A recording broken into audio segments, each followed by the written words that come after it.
Hello, welcome back to the channel. It's been a long time, but I'm really excited to start making videos again. If you're new, I'm Brendan. I'm a year 4 medical student studying at the University of New South Wales, and this is how much I spend in a week.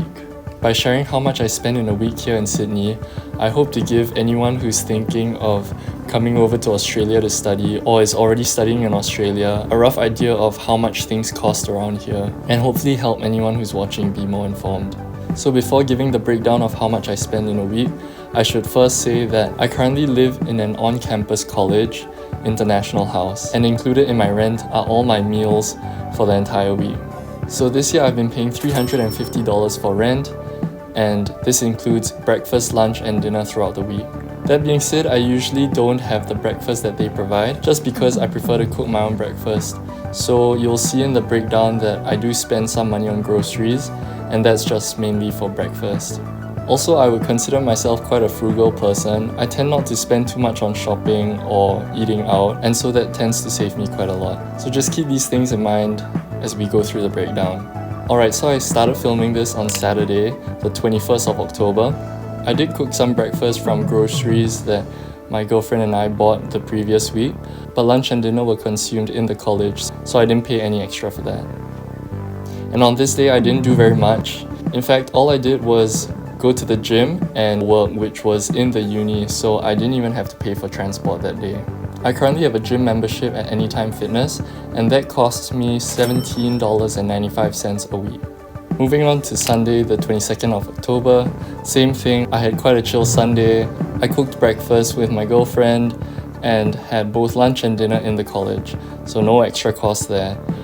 I went to the gym as well, and in the evening I went to church where I made a $5 donation to a charity. Next is Monday, the 23rd of October. Same thing for all 3 meals, but this day after class I had a haircut which cost me $32. Yes, haircuts are very expensive in Sydney. How much? And then right after that, my girlfriend and I decided to take a bus to the beach where we just chilled out.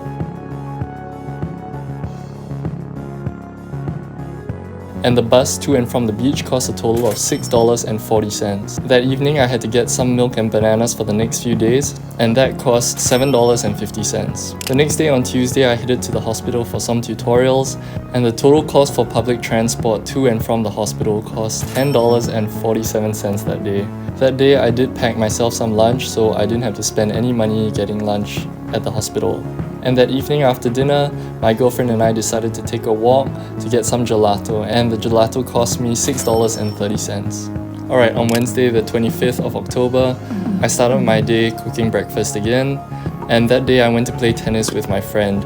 I did take a bus there, and that cost me $5.44. I also went to the gym and got some groceries which consisted of eggs and breakfast stuff. And some fruits, and that cost me $26.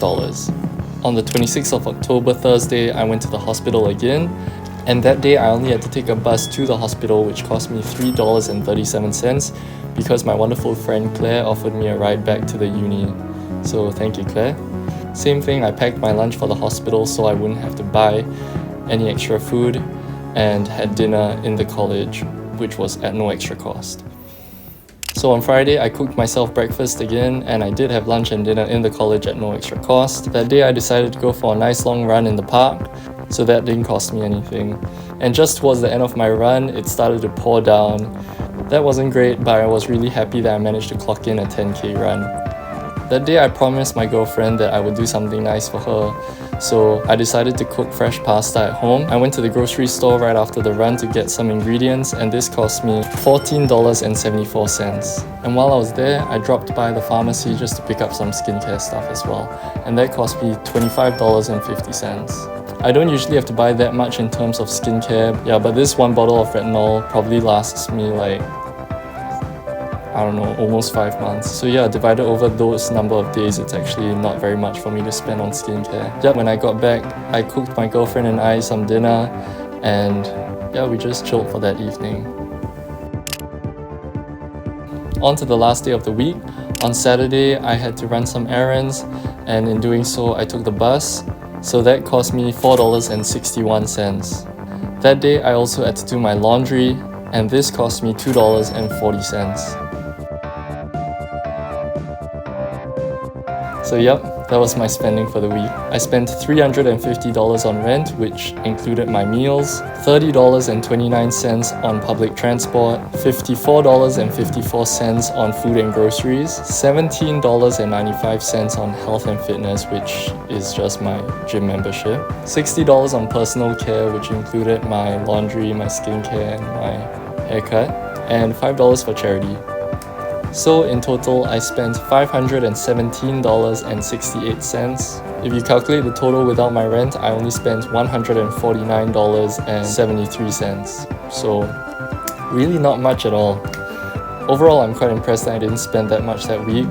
I realized that by not eating out and not spending much on snacks and drinks, I don't spend a lot throughout the week. And also, this is a very personal thing to me, but a lot of the things that I find enjoyment in are things like going outdoors, playing sports, and overall that doesn't cost that much money. I mean, you could argue that I had to buy a tennis racket to play tennis, but I only had to buy that tennis racket once and I've been able to use it countless times. So yeah, but maybe just a small caveat is that there probably was some sort of like bias during this experiment, because obviously I know that I'm gonna film myself this week and share whatever I spend to you guys, so that could have affected my spending. I didn't shop throughout the week, so that saved me a bunch of money.